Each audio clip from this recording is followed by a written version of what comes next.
you can't talk about the Catskills and you can't experience Catskill without understanding that this was the epicenter of a seismic shift in the way Americans thought about their connection to the natural world.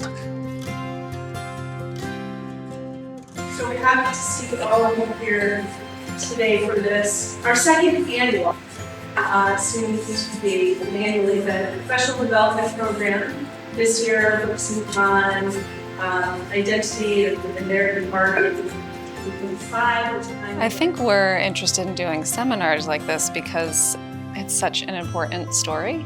You know, so much happened here, and it gives students and teachers a real sense of place.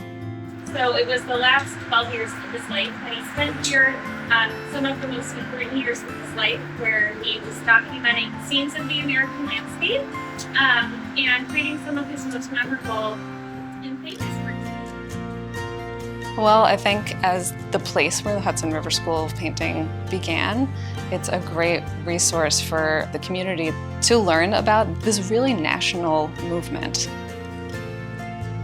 So the work of Thomas Cole is more than just pretty paintings. I think really what it represents is, on the part of people of the early 19th century, almost a yearning for the world that their parents and grandparents and great-grandparents had inhabited. This sense of nature and the wonders of nature were things that people who lived in the increasingly urbanized environment of the 19th century really yearned for. We are this year celebrating the 200th anniversary of Thomas Cole first coming to Catskill. This was a momentous year in 1825 when he first came up the Hudson River and really launched the Hudson River School art movement.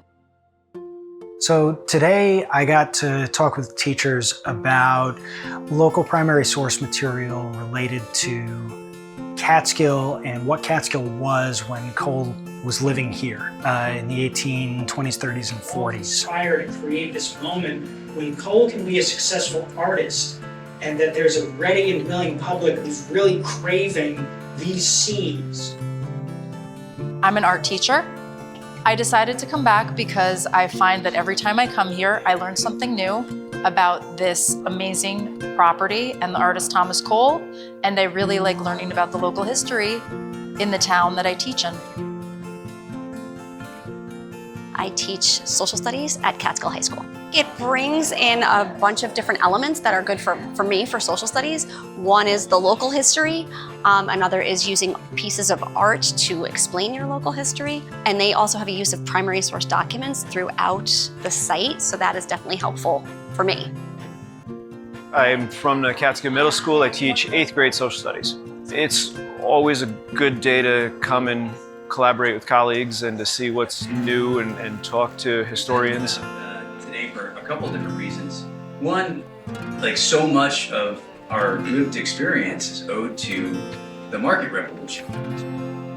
I want to bring us into our last session of the day, which is one of the tools we use here at our museum. The technique we use here at the Thomas Cole site is, it can be referred to as close looking, which is a tool we use with teachers to help them draw out certain themes.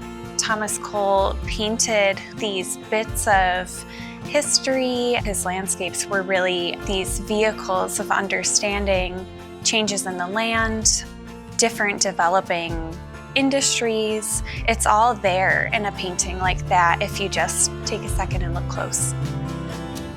We know Thomas Cole, he had a lot of conversations all the time right here about what art could be, and he really thought, he actually did feel strongly that art should be publicly displayed. It shouldn't just be stored in somebody's house. He said art, it should be free as air, is what he said, because it's such a valuable part of living that you get to interact with images and think critically. So I like to think he'd be very happy with what we're doing. You've got like these little treasures in your backyard that you should spend some time and go and explore.